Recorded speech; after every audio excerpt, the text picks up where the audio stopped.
la grabación. Entonces, bienvenidas a todas, bienvenidas sobre todo a la hermana Irma Marta Méndez. Muchas gracias por esta oportunidad de formación que nos da. Yo soy Patricia Morgante, la encargada de la comunicación de la UISD, y estamos particularmente contentas de tener el primer webinar, encuentro online en portugués. Y como la gente es tan numerosa que vamos a organizar muchos otros, entonces tranquilas porque ya vamos a organizar más. Y yo voy a aprender portugués para así no sentirme aislada.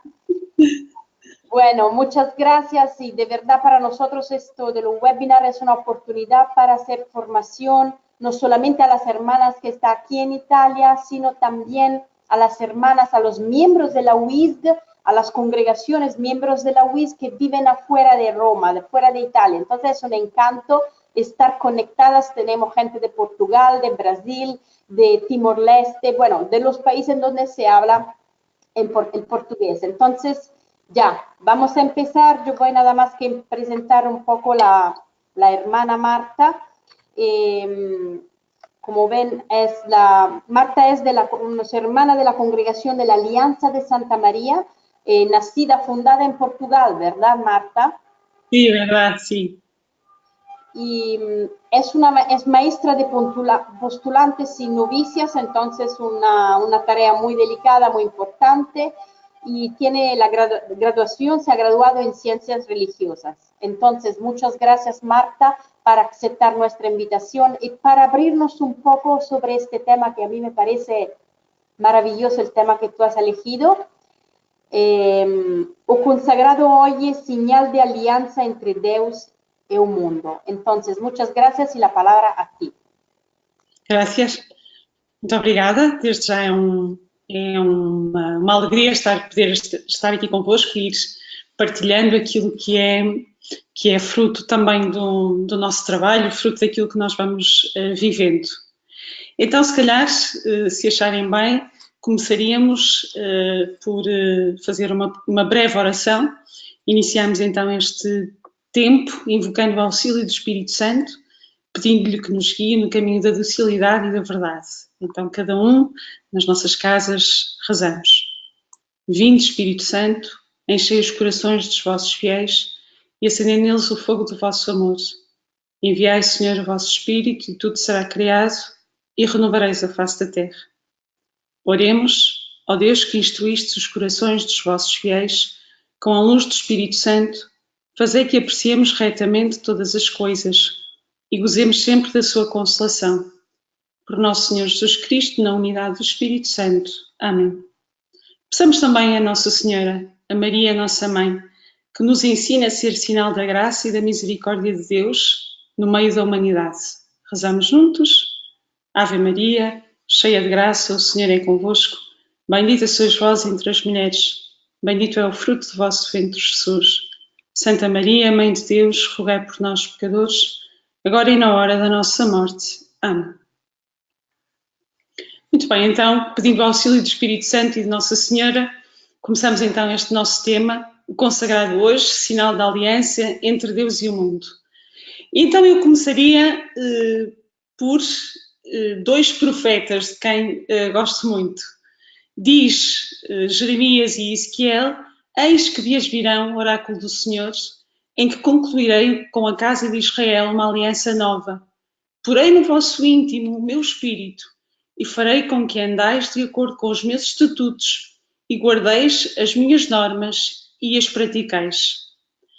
Eu escolhi o profeta Jeremias e o profeta Ezequiel, precisamente escolhi esta frase porque creio, parece-me, que estas palavras exprimem o significado mais profundo daquilo que é ser consagrado. Exatamente o tema, sinal da aliança entre Deus e o mundo. E este sinal da aliança entre Deus e o mundo é sinal de um amor que resgata, que recria. Sinal de um amor escandaloso, que na cruz de Cristo cobre todas as rupturas que o homem possa ter cometido contra a aliança. E por isso, andar de acordo com os estatutos da aliança é viver ao jeito de Cristo. Tornando-se a oblação do Pai por amor. Guardar as normas da aliança, praticá-las, portanto, o que é isto de viver de acordo com a aliança. Já não estamos no antigo sacrifício, não estamos no antigo Israel, estamos na nova aliança. E por isso guardar as normas é nada mais do que nutrir-se do dom de si, alimentar-se do dom de si mesmo, puro e gratuito. Igual à cruz de Cristo, e onde contemplamos o corpo do crucificado. E notem, quando nós contemplamos o corpo do crucificado, contemplamos-lo totalmente e literalmente despido de si, que faz da renúncia aquilo que ela realmente é, oferta. Se quisermos, Jesus, o próprio Jesus o diz, ninguém me tira a vida, mas sou eu que a ofereço livremente. Eu creio que faz-nos bem pensar nisto. Muitas vezes andamos de cabisbaixo com a vida, que às vezes não corre tão bem como nós desejaríamos, e achamos que a vida é muito renúncia. Não, fomos nós que aceitamos viver assim. Portanto, fomos nós que oferecemos o nosso futuro a Deus, a nossa juventude a Deus. Não há coisa mais bela do que oferecer aquilo que mais é precioso. Então, o que é o consagrado? Consagrado não é senão uma memória vivente e original deste Cristo, que foi imolado por amor do seu povo. Mas só o poderá ser enquanto espera.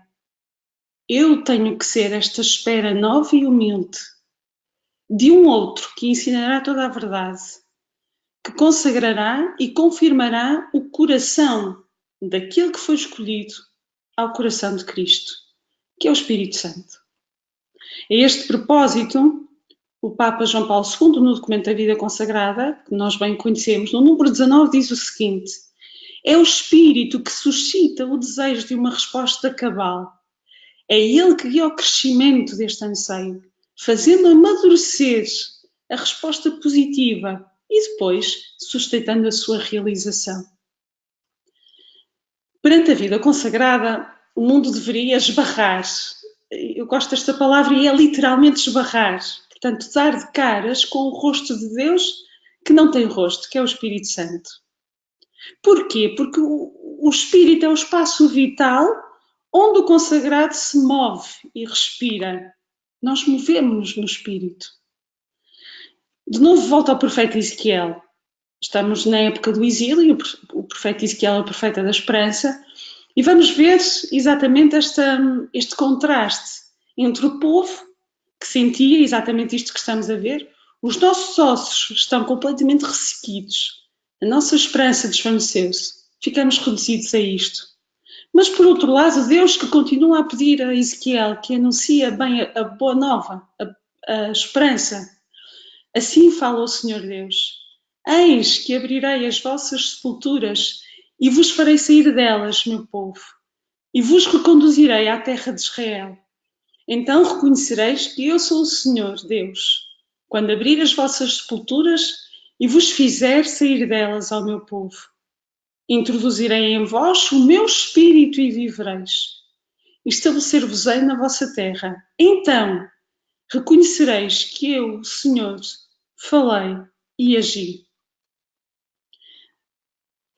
Deixem-me que vos diga que eu vejo na imagem dos ossos ressequidos a forma como por vezes nós nos apoderamos da vocação e da missão como se fosse algo nosso. Esquecemos de fazer a pergunta original de todos os tempos e que vale para todos os anos da nossa consagração. Senhor, que queres que eu faça? Qual é a tua vontade? Trata-se de projetos que fazemos por nossa conta, em nome de Deus, seguramente. Mas às vezes, por causa de nós, temos que admitir. Para a nossa imagem, ou para a nossa satisfação, porque é bom fazer um trabalho que corra bem, ou para a nossa realização pessoal. E este tipo de trabalhos, mais tarde ou mais cedo, acabam por resultar em frustração, em inquietação, em insatisfação permanente. Diz o Papa Francisco numa homilia: quando se colocam no centro os projetos, as técnicas e as estruturas, a vida consagrada deixa de atrair e comunicar-se a outros. Não floresce. Eu creio que quando pomos os projetos em primeiro lugar, creio que quando não perguntamos a Deus o que de facto Ele quer, acontece exatamente isto. São momentos em que queremos ser nós a liderar. São momentos em que nos esquecemos que seguimos, que viemos para seguir, não para liderar. São momentos em que saímos, se quisermos, do nosso espaço vital, do espírito. Fora do espírito, diz o profeta, não há vida, não há esperança, não há ocasião de reconhecer o Senhor. Temos que estar no espírito para podermos reconhecer o Senhor.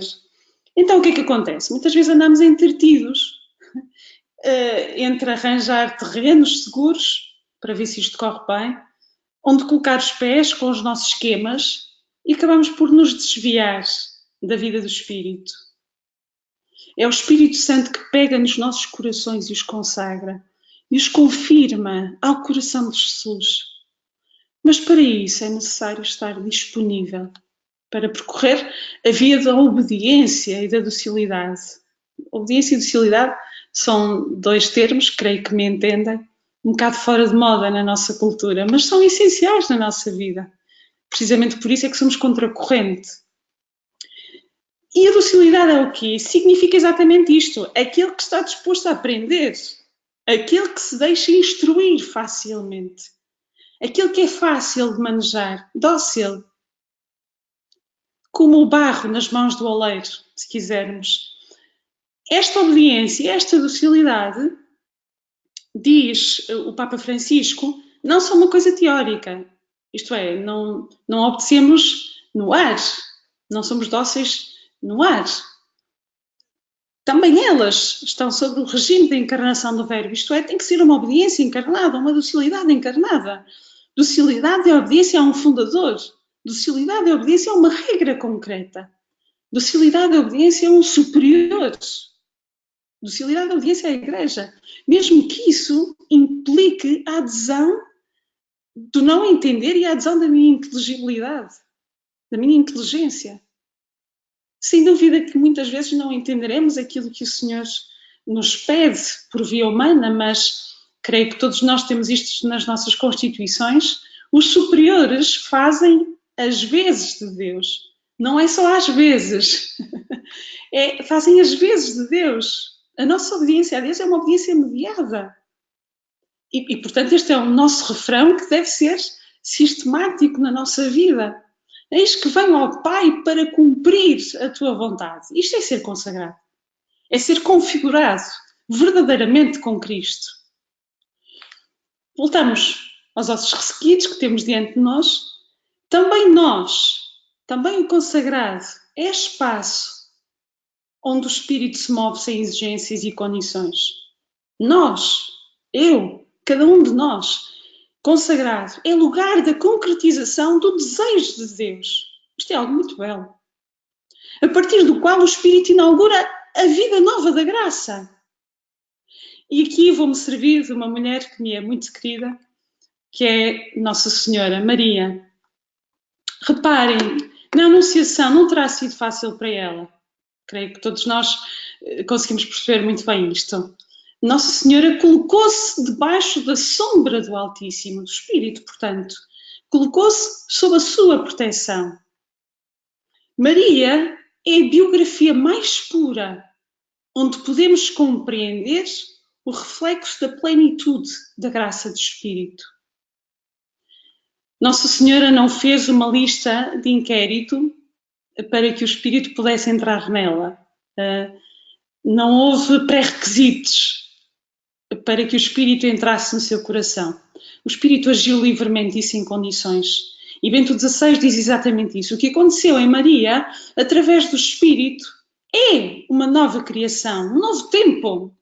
Deus que do nada chamou o ser mediante a encarnação e através da resposta decisiva de Maria, dá agora vida a um novo início da humanidade. Esta mulher deixa-se então preencher pelo Espírito.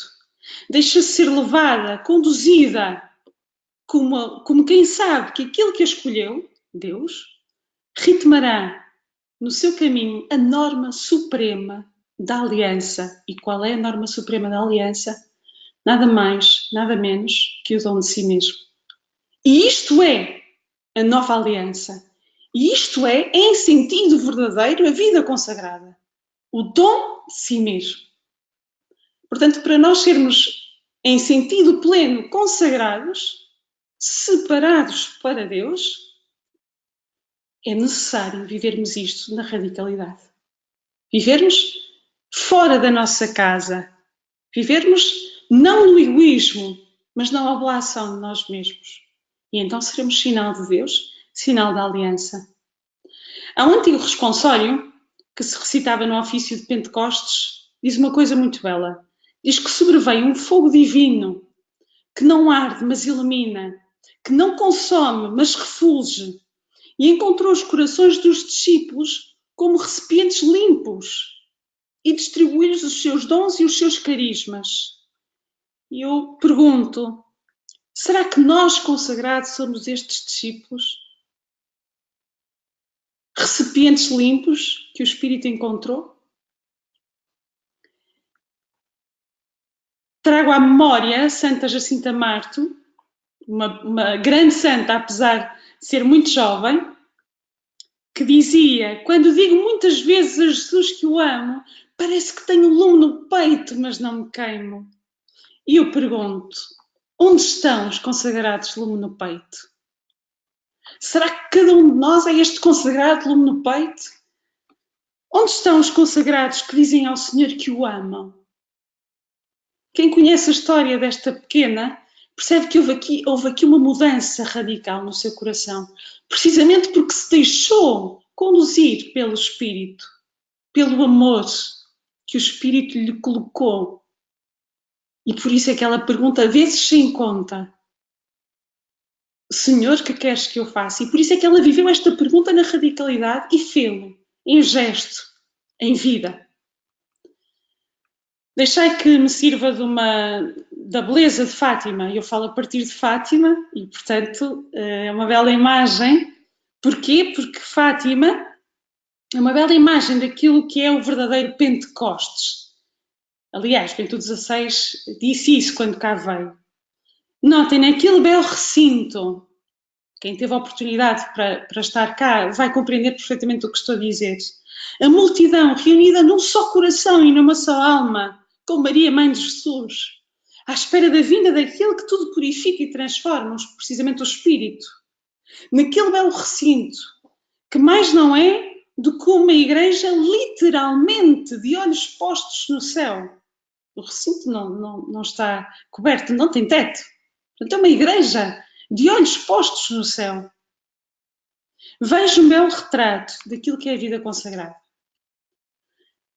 Primeiro, um manto de luz, é a vida consagrada. A vida consagrada no mundo é um manto de luz que cobre as sombras da humanidade, onde cada um levanta entre mãos, naquela pequena luz, que são as velas de Fátima, como quem pede a Deus que dissipa as trevas da humanidade. Sinal de fogo, não do desalento. Sinal da luz da fé, não do abatimento. Sinal do Espírito que consome as deformidades do mundo. E por outro lado, um manto branco. Recordemos a procissão do adeus.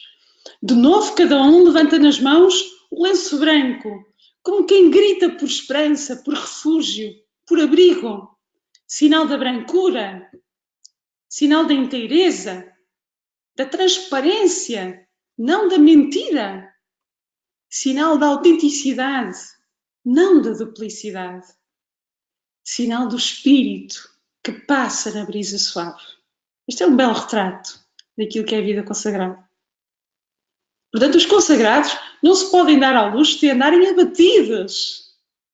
Não se podem dar ao luxo de andarem no desalento. Não se podem dar ao luxo de ter uma vida dupla. Isso não é sinal do Espírito. Não será isto a vida consagrada? Não será isto que cada comunidade é chamada a ser no meio do mundo? Uma comunidade de olhos postos no céu? Por outro lado, não há que ignorar que a cultura secularizada penetrou na mente e no coração de não poucos consagrados, que a entendem como uma forma de acesso à modernidade. Quem o diz é Bento XVI, estou a citá-lo. Portanto, a consequência precisamente disto, da secularização, entrar na nossa mente e no nosso coração, não questionando a nossa generosidade, não questionando um testemunho capaz de uma entrega total, sem dúvida que há trabalho feito, mas, como diz Bento XVI, hoje em dia a vida consagrada está a conhecer a ameaça da mediocridade, do aburguesamento, da mentalidade consumista. Não raras vezes, na tentativa de querermos parecer atualizados, nos esquecemos que um dia consideramos que tudo foi uma perda por causa da maravilha que é o conhecimento de Cristo Jesus, nosso Senhor. Por causa de Cristo tudo perdemos e consideramos esterco a fim de ganhar a Cristo. Por que não regressar, e creio que há aqui jovens a prepararem-se para votos perpétuos, portanto uma excelente ocasião para regressarmos onde tudo começou. Tudo começou num encontro. E nós lembramos-nos disso. Tudo começou naquele dia em que verdadeiramente nos sentimos feridos por Jesus. E em que nada nos fazia perder a coragem de avançar e seguir caminhos desconhecidos. Deus encantou-nos, falou-nos, parou-nos no caminho. E a sua voz atraiu-nos.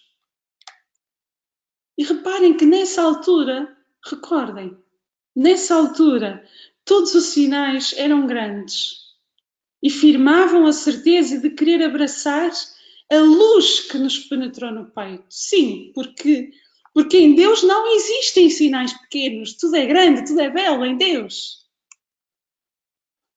Não sabíamos o que nos esperava e, no entanto, até o absurdo cantava uma bela melodia. Tudo parecia que tinha a nota da verdade. Sentíamos e sabíamos disso. Dissemos que sim. Decidimos que já não nos pertencíamos a nós. Decidimos que queríamos pertencer ao Senhor, com tudo o que isso implicava.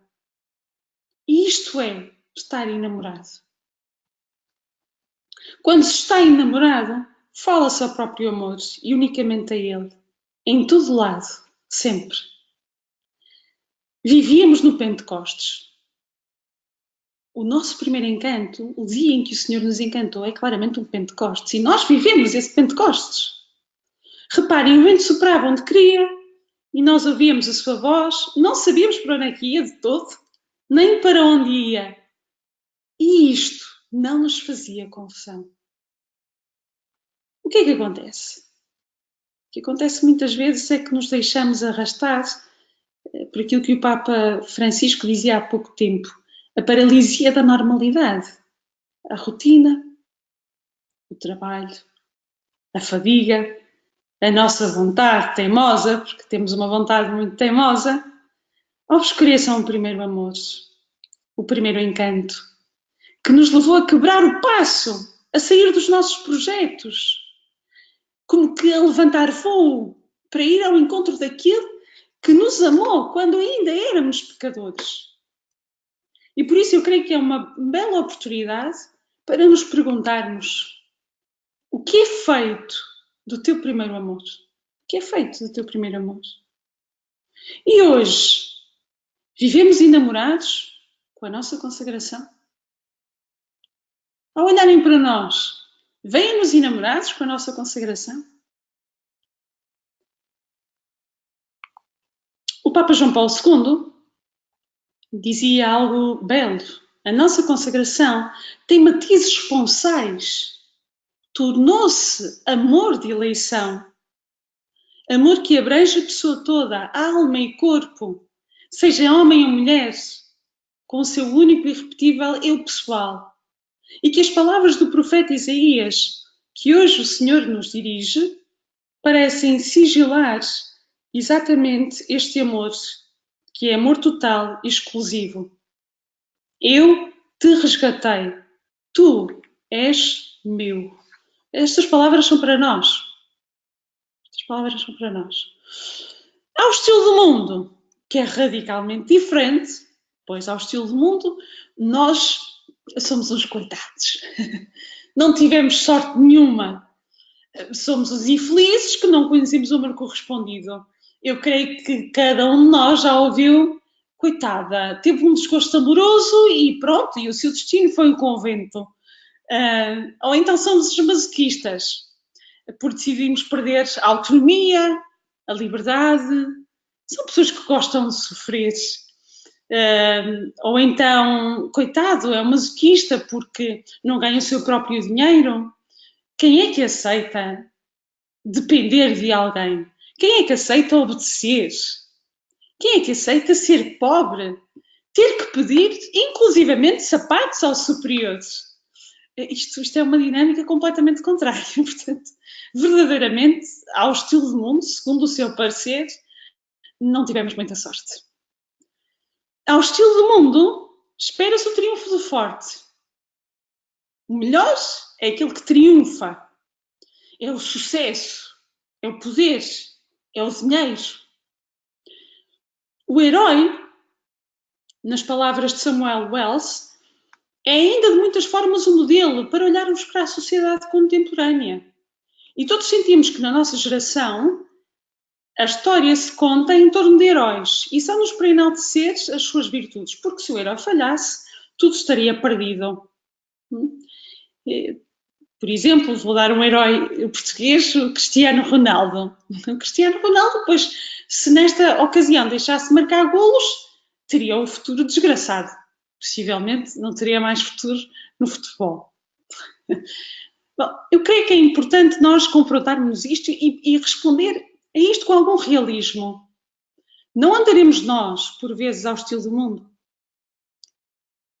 Não andaremos nós a gastar energia para conquistar um status social. A tentar que a nossa história seja contada como se nós fôssemos heróis. A comparar-nos uns aos outros dentro das próprias comunidades e entre congregações e institutos. O Papa Francisco, na sua viagem ao Egito, dizia-nos a nós consagrados que a riqueza reside na diferença e na unicidade de cada um.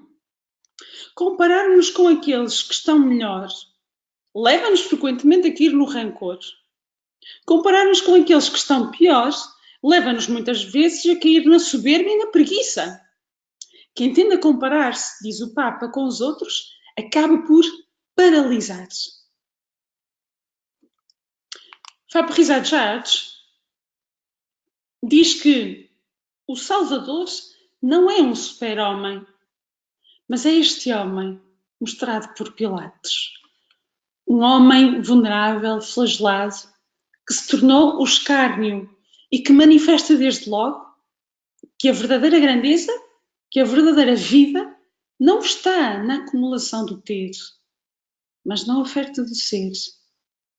Que a mais alta verdade não está num saber que domina, mas na incompreensível presença de um rosto.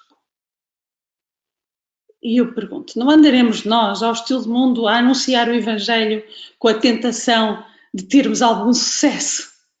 É que nós anunciamos um Cristo crucificado.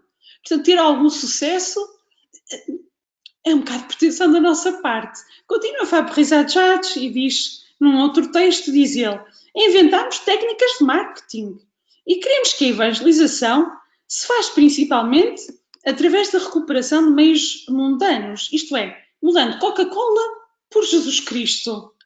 Encontramos sempre um professor de teologia pastoral para explicar. Se São Paulo vivesse hoje, sem dúvida que utilizaria a internet e o Facebook para divulgar a mensagem, como nós hoje. Seja, sem dúvida, é bom e ainda bem que é possível estes meios, mas é isso o principal? Será o Evangelho uma mensagem a comunicar? O Evangelho é uma pessoa, Jesus Cristo. E Cristo não teve sucesso. Lamento, não sei se sabiam, não teve poder. E a sua visibilidade nasce numa manjedoura. Esta é uma bela notícia que eu creio que todos nós já sabiam. Portanto, aos olhos do mundo não foi nenhum herói. A sua história não foi contada em torno dos heróis, porque fracassou, foi crucificado. Morreu como um desgraçado e, como sabemos, condenado ao maior suplício da época. Aos olhos do mundo, morre maldito por Deus. Era uma maldição a crucifixão. Nós às vezes esquecemos disto. Maldito por Deus e pelos homens, por isso têm que o tirar, porque a maldição espalhava-se e por isso querem descê-lo da cruz o quanto antes. Cristo triunfa assim. Triunfa sem destruir. Triunfa sem impressionar, segundo os parâmetros do mundo. Triunfa como quem quer resgatar. Triunfa como quem ama, não como quem impõe. Não temos um Deus tirano. É este Cristo crucificado que depomos o nosso homem velho. É a partir deste amor até ao extremo, espelhado na cruz, que somos marcados e consagrados por Deus como sua propriedade. É a partir deste doce lenho, que é a cruz, que nascemos para a vida nova da graça. É neste sentido que eu pergunto: não precisará a vida consagrada de um novo Pentecostes? De uma lufada de ar fresco? Não precisarão as nossas comunidades de limpar o pó do cansaço e da rotina, do queixume e da preguiça? De decidirmos romper com o supérfluo para deixarmos entrar o vento impetuoso, assim como o Pentecostes, sinal da força, da vitalidade, para deixarmos que o sopro do Espírito dê vida, como dizia o profeta Ezequiel, àquilo que em nós ainda é morte? São apenas perguntas para pensarmos e refletirmos. Não sei se há alguma questão, se continuamos. Muchas gracias, Marta. De verdad, yo no entiendo perfectamente el 100% del portugués, pero de verdad me ha llegado tu mensaje. Há aqui uma segunda parte que poderemos fazer, que vamos fazer, mas não sei se querem perguntar alguma coisa ou então seguimos. Sí, yo creo que en este momento yo haría esto. No sé si es solamente mi necesidad de hacer un minuto de silencio Muito para bem. que todas las reflexiones que tú has compartido con nosotras podemos un momento dejar que entre dentro profundamente, porque nos ha dicho muchas cosas de verdad muy profundas.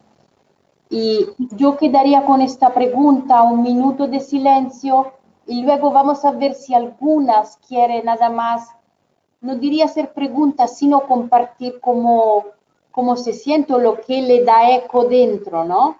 Entonces, un minuto para, sí, gracias.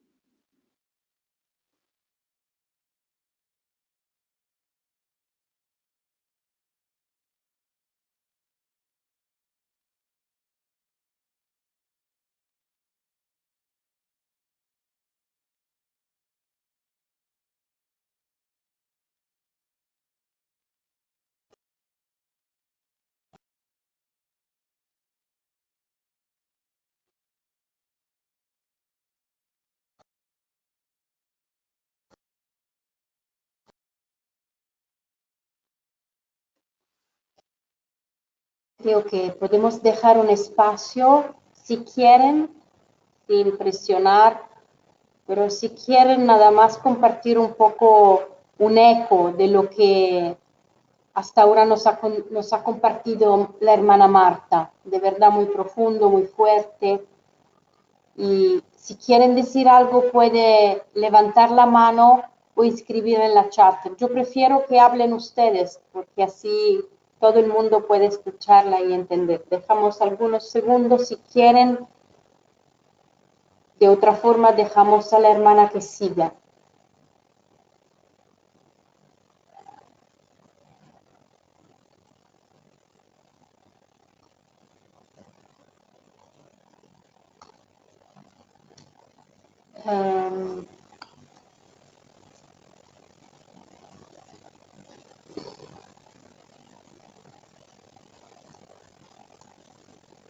Sí, Palmira nos pregunta si, claro, les vamos a mandar a todas la presentación de la hermana Marta, un texto que ella nos dará para facilitar también, que pueden compartir, ¿verdad, Marta? Sim, verdade, sim. Y también le vamos a enviar el video grabado para que lo puedan compartir con sus comunidades.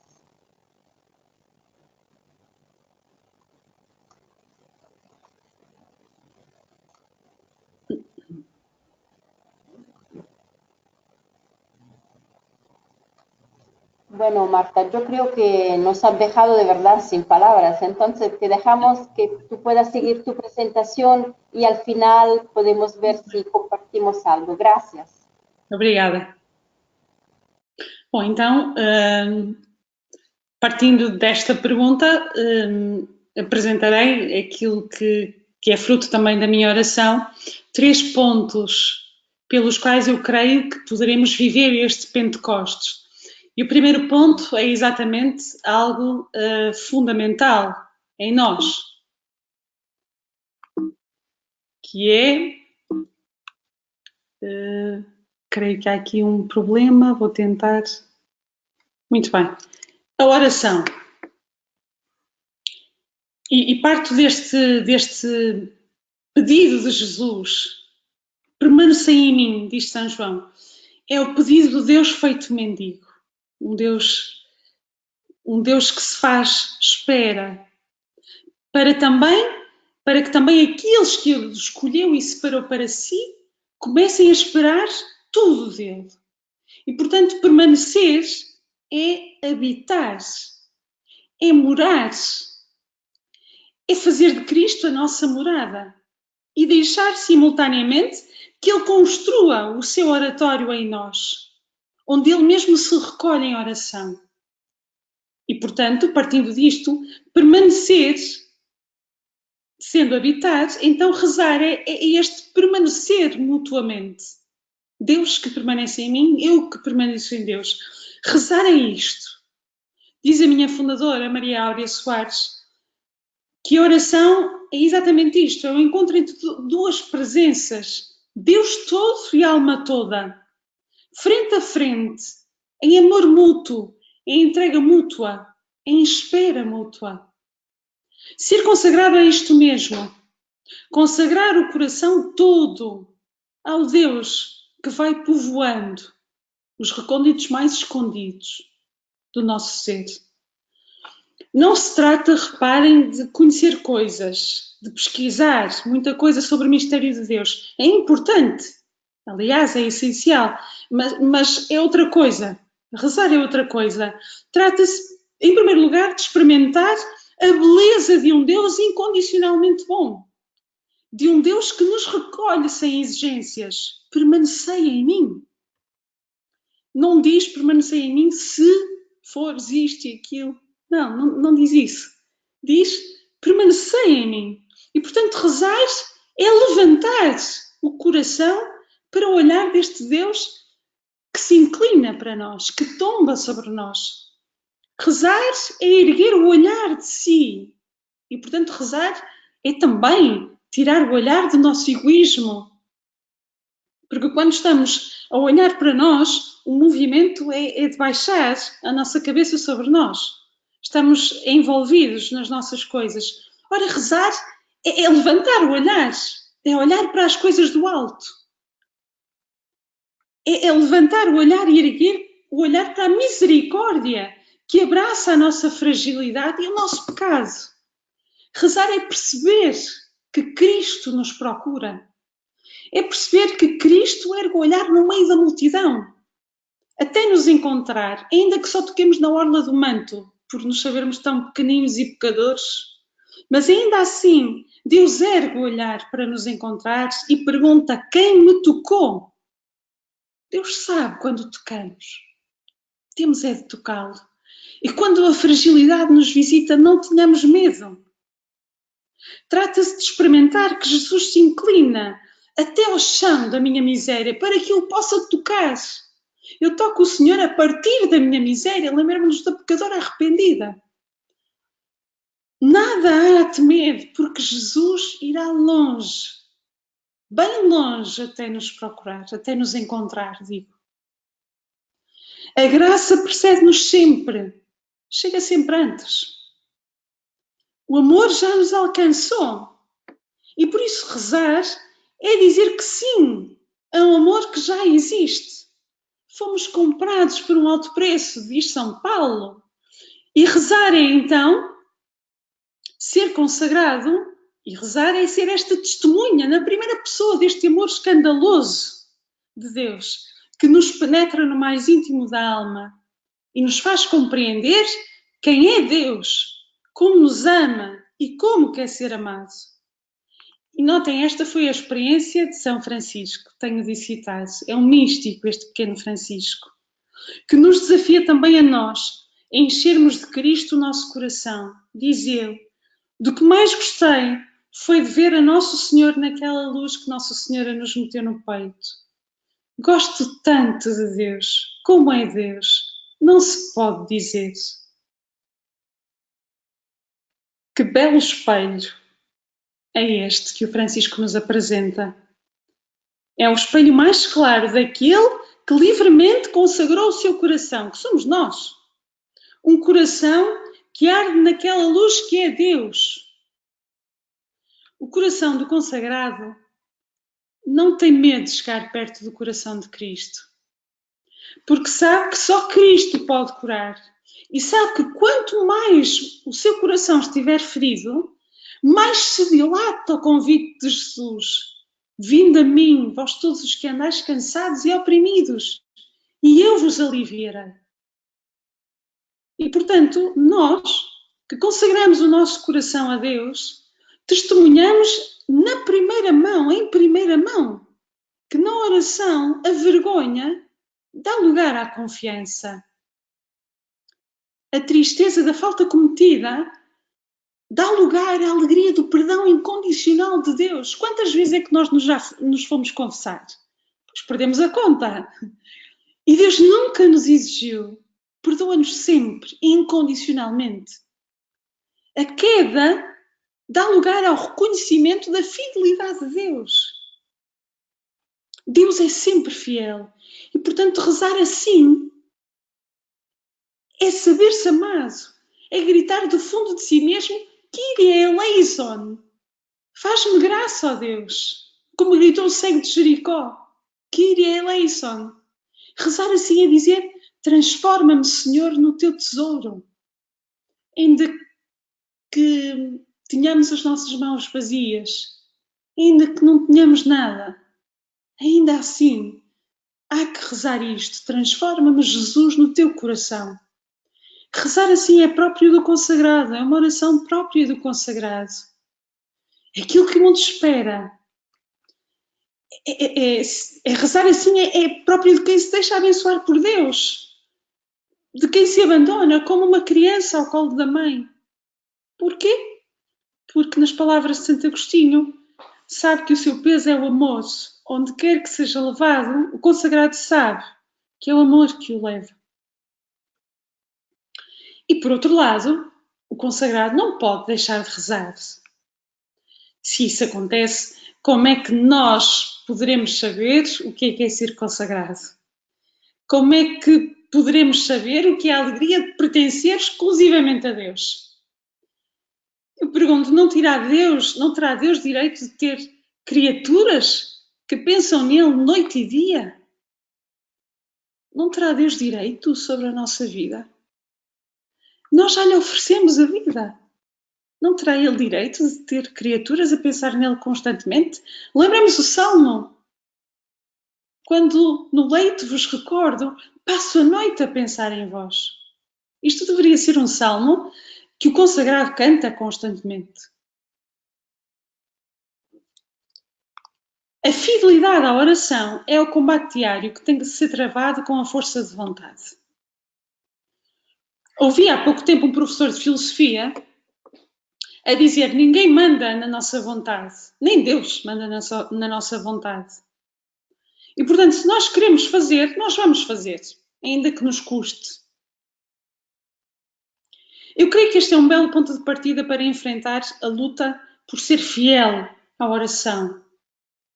Nós não podemos dar-nos ao luxo, como consagrados, de colocar em segundo plano aquilo que é verdadeiramente essencial e que faz de nós consagrados. Mais tarde ou mais cedo, sem oração, perdemos-nos. Nem somos carne, nem somos peixe. Quando o trabalho assaltar a vida do consagrado, mais ele tem que a preencher com oração. Não podemos, por desculpa de trabalhos, deixar para segundo plano a oração. Senão não conhecemos aquele a quem seguimos. Senão já não sabemos qual é o caminho que devemos seguir. Esta profunda intimidade e proximidade com o Senhor deve ser prioritário na nossa vida. Diz o Papa João Paulo II, da qualidade da nossa vida espiritual depende a fecundidade apostólica, a generosidade no amor pelos pobres, a própria atração vocacional sobre as novas gerações. Não esqueçamos que a Igreja não cresce por proselitismo, cresce por atração. E o que atrai é o testemunho alegre de pertencer ao Senhor, de ser reflexo da sua luz.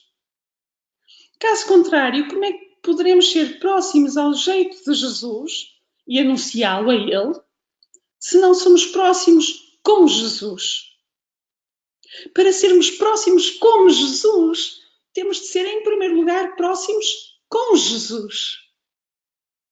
Porque senão não o conhecemos e corremos o risco de anunciar não o Senhor, mas corremos o risco de nos auto-anunciar. Sem dúvida baseados no Evangelho. Mas queremos que a luz seja nossa. Não queremos ser reflexo, porque é difícil estar no segundo lugar. É difícil estar em segundo plano. Só não é difícil quando percebemos que aquilo que anunciamos é aquele que cura quem nós amamos, quem nós queremos que saia curado. Papa Bento XVI, grande sábio, dizia que os mosteiros são oásis onde Deus fala à humanidade. Bela expressão. Os nossos conventos são faróis por onde Deus guia a humanidade. Eu tento imaginar Deus a olhar para o mundo e ver os nossos conventos, a ver este manto de luz pela nossa oração e a ver este manto branco com esperança que suplica a Deus que salva a humanidade. São lugares, os nossos conventos, onde também a humanidade é levada a Deus, tal como o samaritano que colocou o homem ferido sobre a sua montada. Tal como aqueles homens que carregaram o paralítico no catre e o colocaram diante de Jesus. Vejamos. O texto diz que subiram ao teto e, através das telhas, fizeram-no descer com a enxerga para o meio, em frente de Jesus. É uma cena caricata, portanto, estamos a imaginar 4 homens a descer no catre paralítico, portanto, a tirar as telhas de cima do teto. E para se fazer isto, é sinal que se quer efetivamente fazer isto. As figuras importantes ficam no meio, sabemos nós. Fomos sempre a pessoa importante no meio.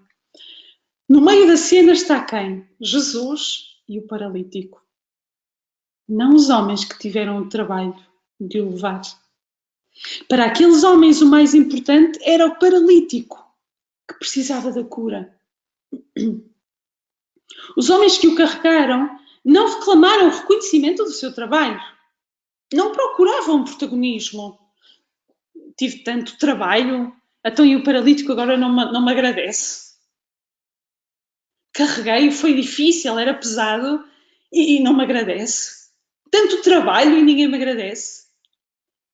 Eu não sei. Não se colocaram eles próprios no meio. Assim devemos ser nós, os consagrados, que oferecemos a vida toda e inteira por outros que são mais importantes que nós, por uns que conhecemos, mas por outros que também não conhecemos. É belo ver rostos de irmãs que se cansam, que se esgotam, sem nunca reclamar nada para si. Isto é ser mãe. São rostos fatigados pelo amor. Não sei se já tiveram a oportunidade de ver rostos de consagradas assim. É tão bonito. São rostos alegres que levantam constantemente as mãos em gesto de prece e em gesto de oferta, como quem pede, como quem se oferece a si mesmo, como quem é dom, próprio de quem sabe o que é verdadeiramente rezar, próprio de quem sabe o que é e o que significa ser sinal da aliança, próprio de quem se coloca entre Deus e a humanidade, intercedendo, levando a humanidade a Deus e levando Deus à humanidade. Isto é ser consagrado.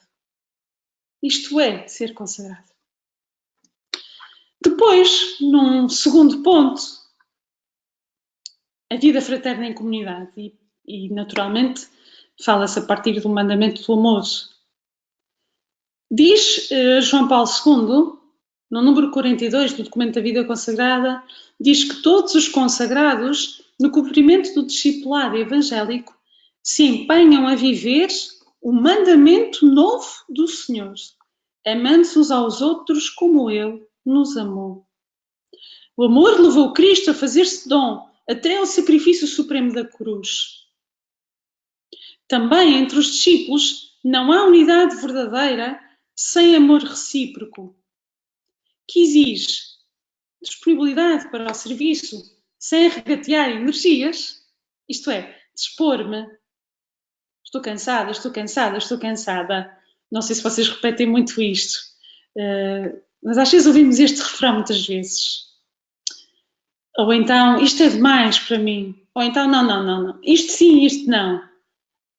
Portanto, esta disponibilidade para o serviço, esta disponibilidade para obedecer, para sermos dóceis e confiarmos no governo das nossas congregações, que dão a vida por nós também.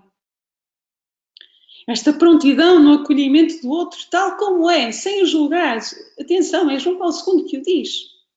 Esta capacidade de perdoar, inclusive é 70 vezes 7. A vida de comunidade é um grande desafio, sem dúvida. Mas é, de algum modo palpável, espaço teologal onde se pode experimentar a presença mística do corpo do Senhor ressuscitado. Não é isto uma realidade eucarística? Isto que o Papa João Paulo II põe neste número, não será isto verdadeiramente um retrato eucarístico? Não deveriam, e pergunto, as nossas relações fraternas ser a Eucaristia da qual muitos poderiam comungar? Isto é, não deveria a nossa vida fraterna ser oblação, oferenda, da qual o mundo possa comungar? Voltemos aos Estatutos da Aliança, que nada mais é do que a lógica do dom de si até ao extremo. Eu vou-me servir do gesto do lava-pés, que é por excelência um gesto eucarístico. Representa a mais radical forma de amar os outros. Nisto conhecerão que sois meus discípulos, se vos amardes aos outros como eu vos amei. O gesto de Jesus se baixar, se ajoelhar diante dos discípulos, é o sinal único da aliança que depois será consumada na cruz, na sua plenitude. Marca o novo mandamento do amor. O mesmo sucede na Eucaristia, na qual a comunhão plena acontece quando nos tornamos dom com Jesus e como Jesus. Aqui reside o fundamento das nossas relações comunitárias. Viver eucaristicamente. A vida comunitária é uma Eucaristia. Que significa dizer, unido a Jesus, tomai e comei, isto é o meu corpo entregue por vós, tomai e bebei, isto é o meu sangue derramado por vós. E realizá-lo verdadeiramente com gestos, com ações cotidianas. Raniero Cantalamessa, um franciscano, diz que é preciso que depois de termos dito isto aos irmãos na Eucaristia, tomai e comei, nos deixemos realmente comer. E deixemos-nos comer, sobretudo, por aqueles que não o fazem com toda a delicadeza e cortesia que esperaríamos. É um desafio, eu sei. E sem dúvida que, provavelmente, há dificuldades. Aliás, tem que haver. Seria estranho se não houvesse dificuldades. Mas precisamente por isso, precisamente porque há dificuldades, há também oportunidade para eu me oferecer, para eu me tornar sacrifício, oblação. E isto é viver segundo a lógica do dom total de si mesmo, que exige que tiremos o manto, como Jesus. Tirar o manto dos nossos preconceitos e ideias. Tirar o manto do nosso orgulho. Comunitariamente, não dá. Tirar o manto da nossa rigidez interior, da nossa dureza e não queremos perdoar, ainda que tenhamos razão. Ou de pedir desculpa quando falhamos e admitir. O manto da nossa resistência, que tantas vezes nos leva a criar juízos, resistir, e que é contrário à confiança no temos. O manto da nossa arrogância, resultado do nosso egoísmo. E o nosso egoísmo é grande, isto é, o egoísmo é uma pessoa que tem muita altura, porque teima em triunfar a todo custo. É preciso deitar abaixo o nosso egoísmo, como Jesus, tirar o manto. Não há que ter medo de perder a nossa vida. Já a entregamos ao Senhor. Para que poupá-la? Por que perder tempo a poupar a nossa vida se já a entregamos? Não nos faz bem, diz o Papa Francisco nesta exortação apostólica, alegrai-vos e exultai. Não nos faz bem olhar com altivez, assumir o papel de juízes sem piedade, considerar os outros como indignos e pretender continuamente dar lições. Esta é uma forma sutil de violência. E nós, que às vezes temos de corrigir, temos de aprender a fazê-lo com alguma humildade. Sem dúvida fazê-lo, mas com alguma humildade. E nós, que temos que receber alguma correção fraterna, pois que a recebamos com alguma humildade, porque também nós falhamos. E ainda bem que existe alguém que nos diz: este não é o bom caminho. É uma graça. Viver assim, se vivemos assim no manto do nosso orgulho, do nosso egoísmo, da nossa arrogância, com estas armas todas, é fazer da cruz um ornamento. Isto é, algo que não faz parte de mim. Está lá, no nosso quarto. Todos nós, de certeza absoluta, que recebemos uma cruz, mas está lá e, portanto, não toca à minha realidade. Viver assim é quase dizer ao mundo que é uma fatalidade seguir Cristo crucificado. E não aquilo que a cruz verdadeiramente representa, que é o quê? A cruz representa o estilhaçar da nossa egolatria, o partir a nossa egolatria, do nosso formalismo, da nossa aspereza, diante de um amor sem limite, sem modo, disposto a ir até ao fim. E por isso é que a cruz é uma bênção, porque nos torna leves, dóceis. Ajoelhar diante do outro é o gesto de quem vive em comunidade.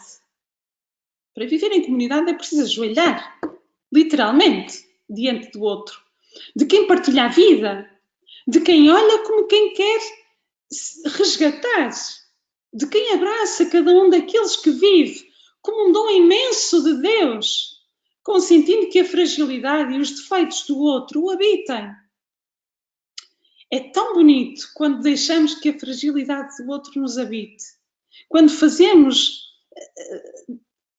nós nos tornamos casa para que a fragilidade do outro entre também a nós e que o outro se sinta acolhido por nós.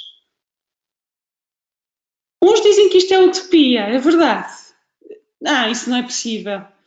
Porém, viver num só coração e numa só alma não só é possível, como é um imperativo do Evangelho. Perdoar-nos mutuamente, suportar-nos uns aos outros, passar por cima de uma má disposição matinal, não sei se tem, mas eu tenho, e portanto, passar por cima de uma má disposição e sorrir. Chegar ao pequeno almoço e sorrir para as minhas irmãs e dizer bom dia, dormiram bem. Não deixar que entre as nossas comunidades haja competição. Não é isto o sinal do Senhor ressuscitado? Cultivar o espírito de família. A comunidade é uma família do espírito, mas muito forte, porque os laços do espírito são muito fortes. Fazer o propósito de não criticar os nossos irmãos. Decidir dizer não aos ciúmes, às invejas, às comparações. Não.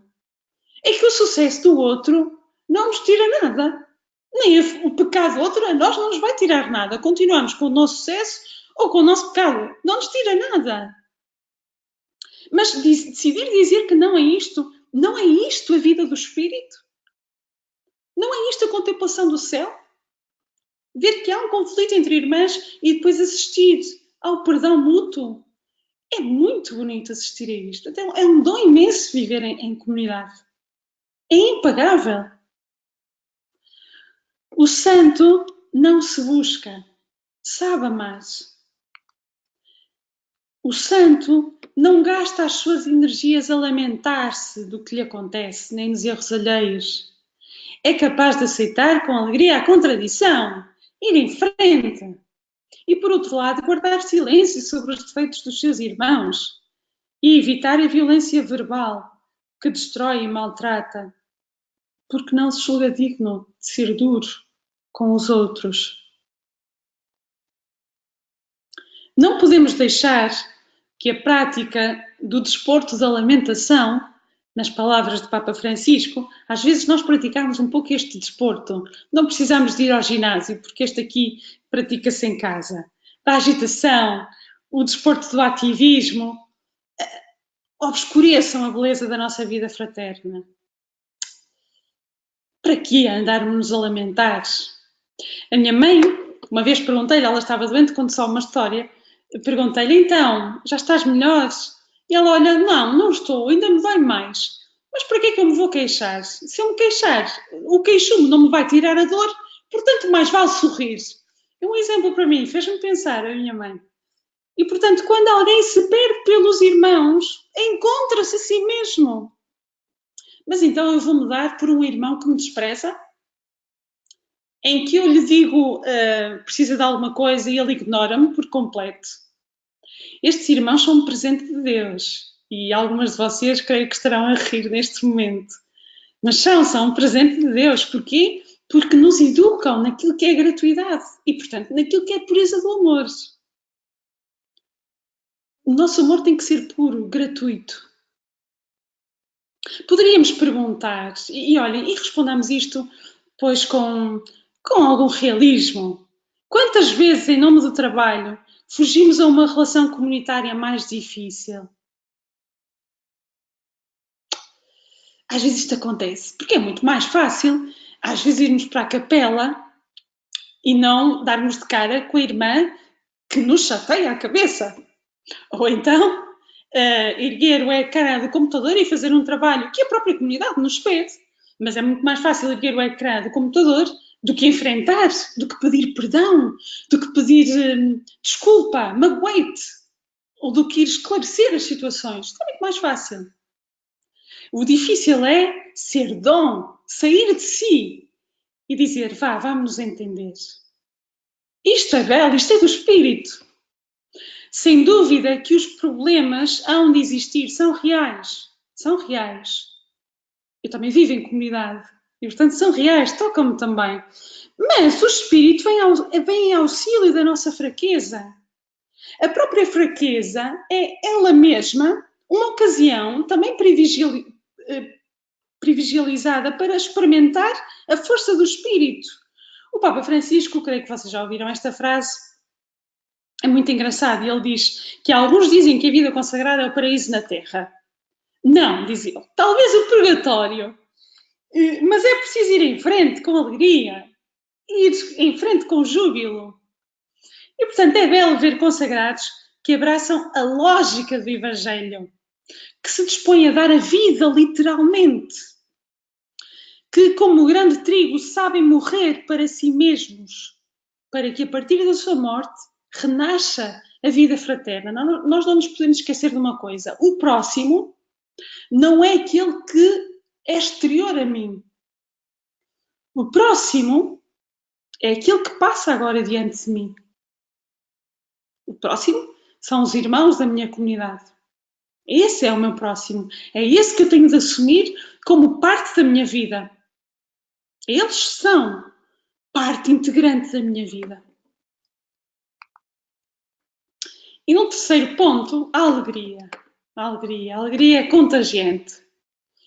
A alegria é própria dos simples. Dizia a minha fundadora, dos que sabem comprometer o céu com a sua esperança. Nós comprometemos o céu quando sorrimos. Assim são os santos. Já sem peso, os santos esvaziados de si para que Deus os ocupe. Ao jeito das crianças, deixam-se conduzir pelo Espírito. Uma criança, o pai diz-lhe, vamos sair, e ela não questiona, vai, porque confia, porque está dependente, porque ama e sabe que aquele que ama não a vai defraudar. E esta é a confiança que nos é pedida. E é daqui que nos vem a alegria, da confiança, da esperança. Alimentam-se do encontro com Cristo e tudo esperam dele.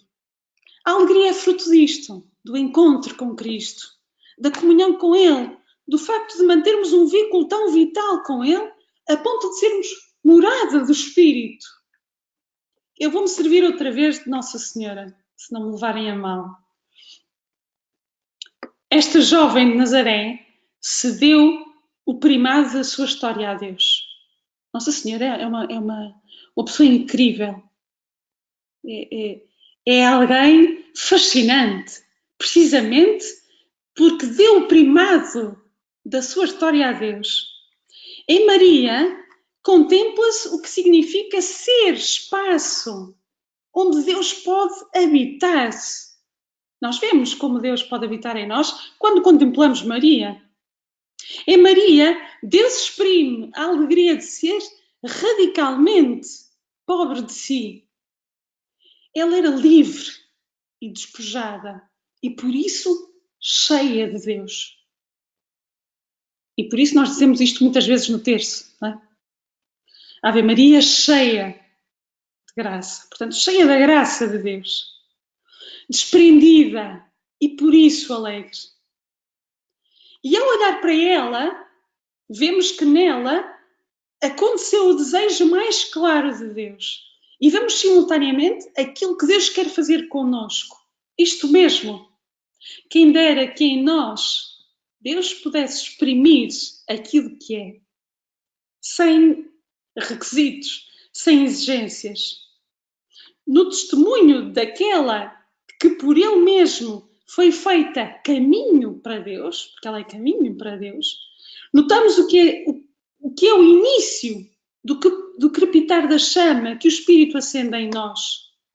Olhar para Maria é ver a realidade à qual somos chamados, como ela, entrar na alegria do Senhor.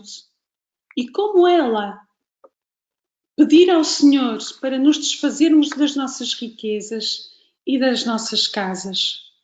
E somente quando aqui chegamos, quando aqui habitamos, na alegria do Senhor, nos transformamos em portadores da alegria, de uma alegria capaz de contagiar e de questionar como é que alguém que não tem nada, que obedece e é pobre, é tão alegre e eu que tenho tudo, não sou. Isto questiona. Pelo menos foi como questionou no início do meu discernimento. Como é que elas são tão alegres e eu que tenho tudo, não sou. O Espírito Santo conduz-nos ao mundo do ressuscitado, ao mundo dos ressuscitados. Introduz-nos na alegria da Páscoa e acende em nós a beleza originária. Por isso, eu creio que o rosto do consagrado deveria ser desenhado sempre com um sorriso. Não deveriam existir consagrados que não sorrissem. Porquê? Porque o sorriso tem ritmo pascal. Tem um ritmo pascal. O sorriso, notem, é capaz de descalçar qualquer amargura ou mágoa. Tem o poder de destruir as nossas caras de vinagre e de funeral. Quantas de nós, às vezes, ao olharmos para o espelho, vemos que cara de funeral hoje eu tenho. Quando estamos enclausurados nos nossos esquemas, faz com que as vicissitudes e as sombras ganhem as tonalidades da leveza e da frescura própria do espírito. O sorriso resolve muita coisa. Quando estamos zangados e quando precisamos de ultrapassar isso, o sorriso é um bom instrumento para ultrapassar. Muito bom instrumento. Teresa de Calcutá, creio, se não estou em erro, dizia às suas irmãs: quando vocês tiverem um conflito com uma irmã, não apenas olhem para ela, como sorriam. Aprendam que a vossa vida é uma vida para ser consumida pelos outros. O sorriso apaga isto. Os nossos sentimentos às vezes resolvem-se com um sorriso. Creio que todas nós teremos essa experiência. São Paulo diz algo muito bonito. Alegrai-vos sempre no Senhor. De novo vos digo, alegrai-vos. E falo justamente em cativeiro. A carta aos Filipenses foi escrita em cativeiro. E é curioso, porque se está em cativeiro, se está preso, pois provavelmente escreveu necessitado de algum conforto e bem-estar. Não estava propriamente nas melhores condições. Todavia, o facto de ele escrever isto em cativeiro, não o deixa que isso o torne isolado, entrando na sua dor ou na sua injustiça. Às vezes, quando estamos em cativeiro, passo a expressão e a comparação, isolamos-nos, ninguém me compreende, os superiores não me entendem, o mestre não me entende, os meus irmãos. Isolamos-nos muito. Notem o que São Paulo nos ensina. Em prisão, diz, alegrai-vos, confiança em Deus, porque Deus sabe aquilo que está dentro de nós. Paulo sabe e sabia que a alegria não é estar mais na sua própria casa, mas sempre fora. Sabe que aquilo que o parou, Cristo, aquilo que o parou na estrada para Damasco, há de realizar a obra que nele começou. É isto que seduz. Este é o melhor evangelho que se pode dar. Este é a melhor pastoral que se pode dar. É isto que faz de nós testemunho luminoso e anúncio eficaz. Não é bom ver consagrados acabrunhados, cabisbaixo, tristes. Conto-vos uma história que a minha mestra de noviças nos contava e que elucida muito bem isto.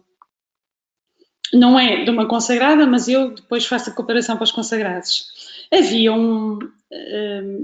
cá em Portugal, seguramente isto só acontece em Portugal, em Portugal, na parte norte, portanto, um rapaz que foi ordenado sacerdote e a sua mãe já com alguma idade ia na fila da comunhão e, portanto, vocês imaginem, acho, a alegria que terá sido, ou que deveria ser, ir comungar das mãos do filho, quer dizer, terá sido uma coisa, pois. Então, dizia a minha mestra de noviças com muita graça, a senhora foi andando na fila da comunhão e ia com o seu netinho, portanto, deu a mão ao seu netinho e foi comungar, e o filho depois lá lhe diz o corpo de Cristo, e ela diz assim, amém. E o neto, a história não acaba por aqui, o neto pergunta-lhe assim, vó, dói muito? Ora bem, nós muitas vezes somos assim, dói muito ser consagrado, dói tanto ser consagrado, andamos com uma cara de funeral, parece que às vezes dizemos ao mundo, é mesmo mal ser consagrado. É como esta velhinha, que era uma graça tão grande, e que o netinho lhe pergunta, então dói muito comungar, como se fosse uma fatalidade comungar. Não é bom andarmos assim, temos que ter esta cara de sorriso. Porquê? Porque às vezes também andamos frustrados quando as circunstâncias não nos correm como nós queremos. Reparem, isto não é sinal do Espírito. Não é. Sinal do Espírito é estarmos leves, felizes, contentes, ainda que haja escuridão. A alegria não é sinal de que não haja sofrimento, são coisas diferentes. Às vezes corremos o risco de nos tornar demasiado pesados pelo trabalho, pela carga do apostolado, pelo ativismo.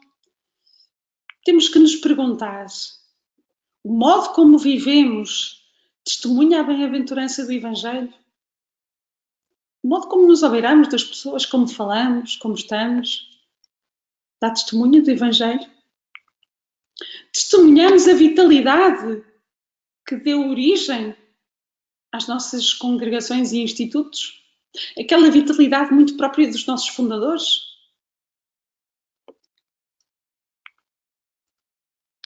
Será que somos testemunhas da alegria do Evangelho? Daquela alegria de nada ter? Daquela alegria sem cálculo? Daquela alegria que só se deixa preencher por aquilo que é essencial na nossa vida? Igual à dos discípulos: não tenho prata nem ouro, mas o que tenho, isso te dou. Em nome de Jesus Cristo Nazareno, levanta-te e anda. Será que temos medo de anunciar o Evangelho nu e cru? Sem tirar nem pôr?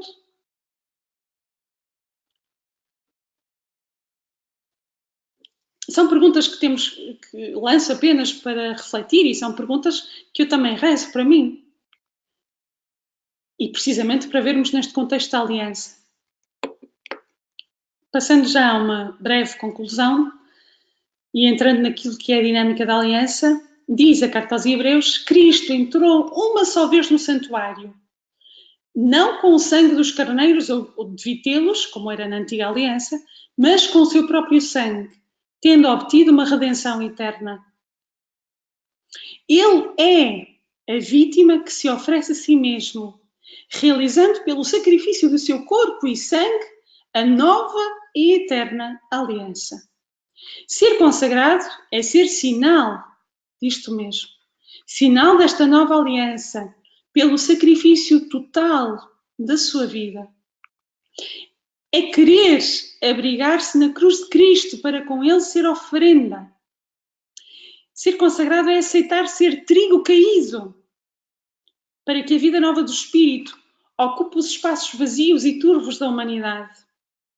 Ser consagrado é erguer entre as mãos a luz e ficar na sombra dessa luz, para poder ser seu reflexo. Ser consagrado é aceitar ser liderado. Ser liderado, não liderar. Em cada pessoa consagrada, diz o Papa João Paulo II, é de facto escolhido o Israel da nova e eterna aliança. É todo o povo messiânico, a igreja inteira, que é eleita em todas e cada uma das pessoas que o Senhor escolhe no meio do seu povo. O Espírito edificará a morada de Deus entre os homens em cada consagrado, mas não só em cada consagrado, em cada comunidade, em cada congregação e instituto. Os nossos conventos são morada do Espírito. É tão belo ver quando uma jovem se consagra a Deus. É tão bonito ver como se oferece livremente, como oferece aquilo que mais belo tem, a sua juventude. Isto não tem preço. Nós somos isto. Nós somos isto. E não é só para aquelas de nós que são muito jovens ou para aquelas de nós que são anciãs. Aqueles de nós que somos anciãos, que já estamos há algum tempo neste caminho de consagração a Deus, são a sabedoria do Instituto. É bom também. É tão bonito ver alguém maduro na sua consagração e a sorrir e alegre e a ser sinal, dom para os outros. Nós precisamos disso. Segurado por Deus e unido aos irmãos. Eis o Pentecostes do consagrado e a fecundidade da sua vida. Uma oração encontrada, íntima com Jesus, um pedido genuíno de que todos sejam unidos aos irmãos. Um amor de pequenos detalhes, assim é o amor da vida fraterna, um amor de pequenos detalhes. O amor que adivinha. E uma submissão confiada, desarmada, não como quem desiste. A mim que me importa. Não isso, mas como quem ama. Às vezes andamos preocupados em salvaguardar algo para nós. Não vale a pena. Para quê? Deixemos que o Espírito ande livremente na nossa vida. É difícil, mas temos que apontar para aqui. Temos de caminhar para aqui. É este o caminho que nós escolhemos. Temos de o trilhar. Para além das vicissitudes, da escuridão, da noite e de todo o sofrimento que possamos viver, porque sem dúvida o vivemos, é verdade, somos lançados por entre as divisões da humanidade, pelo Espírito da verdade. E as nossas vicissitudes, a nossa escuridão, a nossa noite, o nosso sofrimento, é capaz de transformar as feridas da humanidade em claridade pascal. A vida consagrada é algo de glorioso e magnífico frente às vicissitudes. E quantos mais delitos e horrores se derem, mais amor e bondade temos de estender frente à escuridão. E estender como sinal da Páscoa frente à noite. À noite que muitos vivem e à noite que nós também experimentamos. Porque a nossa noite é transformada para muitos em sinal da Páscoa. Assim é o consagrado. Esperança, nós somos esperança no meio do sofrimento. Esperança inteira capaz de devolver alento a outras vidas. Alvorada que rompe no sono de rostos perdidos no meio do desassossego e da agitação do mundo. O consagrado dá a sua vida, nós damos a nossa vida, oferecemos-la sem mais, porque o nosso coração pertence ao céu. Assim é o consagrado. E eu creio que Deus olha e vê em cada um o ramo de amendoeira que floresce em pleno inverno. Não só Jeremias vê aquilo, a esperança a que Deus o chamou, mas também Deus vê em nós a esperança. Vê, se quisermos, e com isto termino, vê aqueles que por si, por Deus, deixaram tudo, sacrificaram tudo, por Deus e pelo mundo. Vê aqueles que vêm da grande tribulação. Um dia espero que todos nós experimentemos isto. Vê aqueles que lavaram as suas túnicas e as branquearam no sangue do Cordeiro. Por isso estão diante do trono de Deus, já, aqui e agora. E o servem noite e dia no seu santuário. E o que está sentado no trono abrigá-los-á na sua tenda. Nunca mais passarão fome nem sede, nem o sol, nem o calor ardente cairão sobre eles. Porque o Cordeiro, que está no meio do trono, os apacentará e conduzirá às fontes de água viva. E Deus enxugará todas as lágrimas dos seus olhos. Muito obrigada. Agradeço a vossa imensa paciência e agora não sei se tem alguma pergunta ou algum comentário, alguma partilha, por favor. Gracias, Marta. Obrigada. De verdad, es muy difícil para mí recuperar algo porque de verdad ha sido todo muy intenso, muy fuerte. La presentación nos ha ayudado mucho y me parece muy bien tener el texto para compartirlo. Entonces, gracias. Gracias de verdad.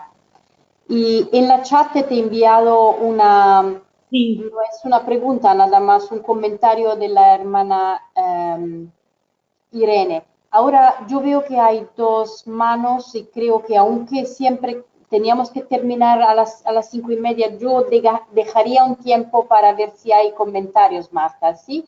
Muy bien. Katia. No, Katia no tiene el audio. Ha levantado la mano, pero no puedo darle el audio. No sé qué pasa. Vamos a ver. Así, Katia. Katia, Oi. has levantado la mano, ¿quieres decir algo? Ah, sei. Já acabou? Tchau. Ciao. Tchau. Gostei muito, viu?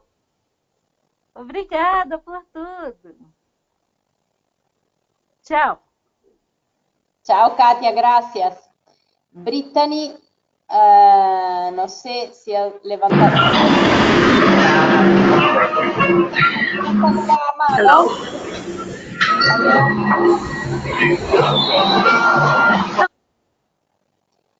Bien, no sé Marta si has leído el comentario de la hermana Irene, pero yo les invito de verdad un poco porque me parece muy bien después de una hora de compartir tan profundidad, ¿no? Yo creo que aunque no tengamos preguntas, porque no hay preguntas, sino comentarios para restituir un poco, ¿no?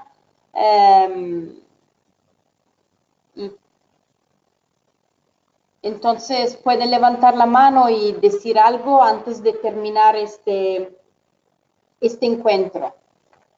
O escribir en la chat, porque así lo tenemos. Y Brittany, yo intento darte el audio otra vez. Brittany. Olá, Ana Marta. Olá, Ana Marta, quando fala da alegria da vida consagrada, qual é a diferença entre a alegria da vida consagrada e a alegria do mundo comum?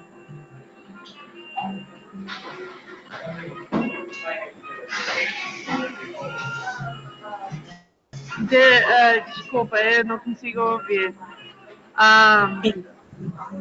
Sim? Sim, consigo ouvir, sim. Ok. Quando a Ana Marta está a falar da alegria da vida consagrada, qual é a diferença entre a alegria de um coração consagrado a Deus e a alegria de um coração normal, uma alegria de vida normal? Sim, sim, obrigada. Gracias. No sé si quieres comentar también el comentario de Irene. Sí. Sim, muito bem. Então, obrigada, Brittany, pela tua pergunta.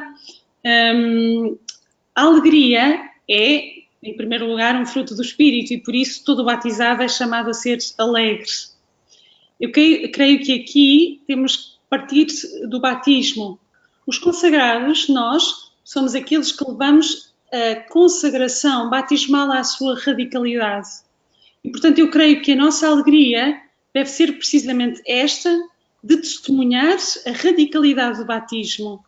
Eu creio que, e partindo disto, como somos sinal escatológico daquilo que há de vir, porque isto é próprio do consagrado, portanto, mostrar a realidade do céu, já aqui nesta terra, é já uma alegria futura. Portanto, a nossa alegria acaba por ser também uma alegria escatológica, uma alegria própria daquele que já deve viver no céu.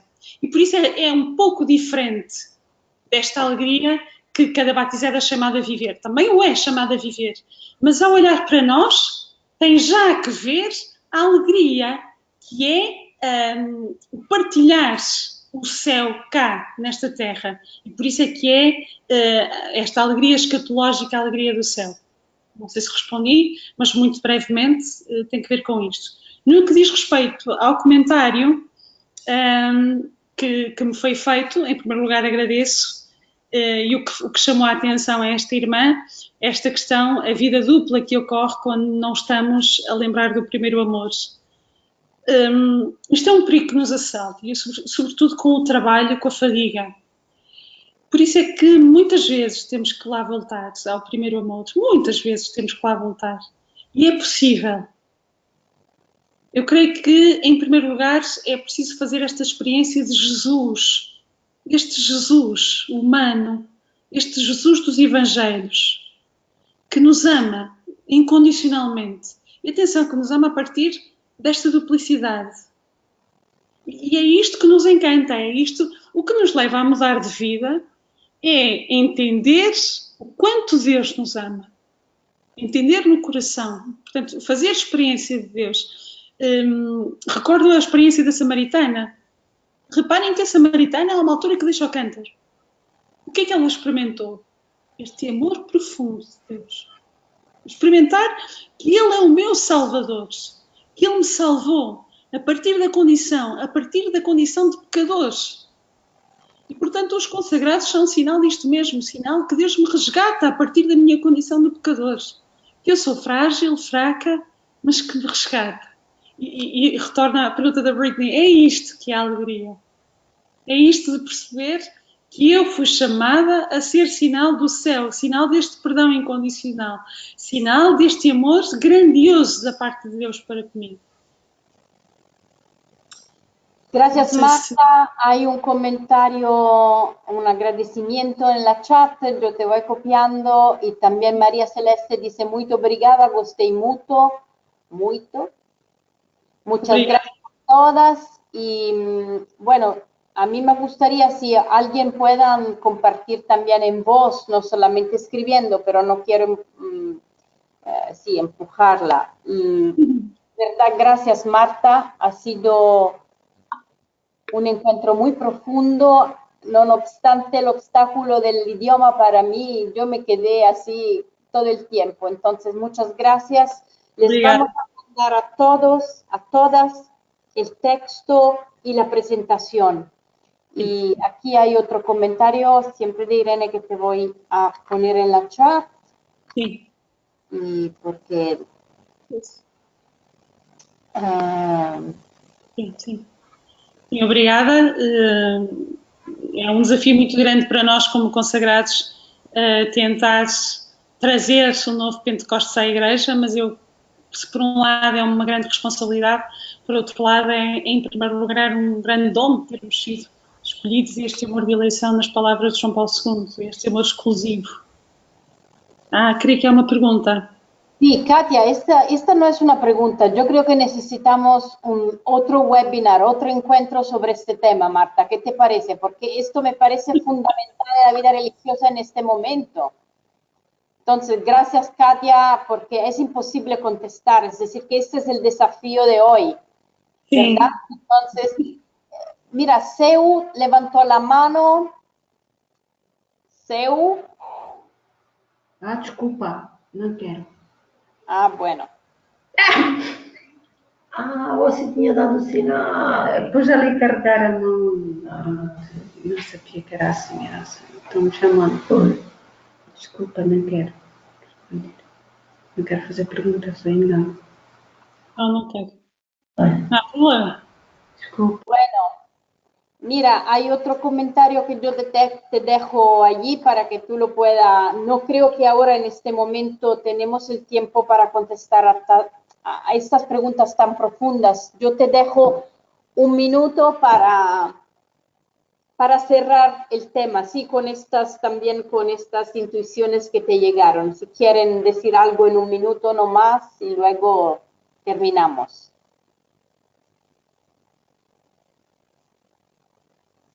Marta. Sim. Bom, de facto as perguntas que me chegam demorariam algum tempo a responder. De todo modo, aqui eu creio que há alguém que nos conduz, que é o Espírito, e uma boa conselheira é a Nossa Senhora. Se calhar eu sou um bocado suspeita, porque a minha congregação é muito de carisma mariano, mas contemplar esta mulher é contemplar, e contemplar a ação de Deus nesta mulher é contemplar aquilo que nós somos chamados a ser e contemplar a possibilidade disso acontecer. Sobretudo, mais não seja, acabarmos nesta certeza de que Deus é fiel e há de realizar. Da nossa parte só precisamos de uma coisa, de olhar para Maria e perceber exatamente que Deus pode fazer isto em nós e deixar-nos conduzir pelo Espírito, sabendo que a nossa vida pode e deve ser espelho de Pentecostes, espelho de alegria através de uma oração e de uma vida fraterna em comunidade muito sólidas. Tem que ser o chão da nossa consagração a Deus. Foi um gosto estar convosco, agradeço em nome da minha congregação, agradeço muito a possibilidade de poder partilhar aquilo que também vamos vivendo. Rezamos por todos.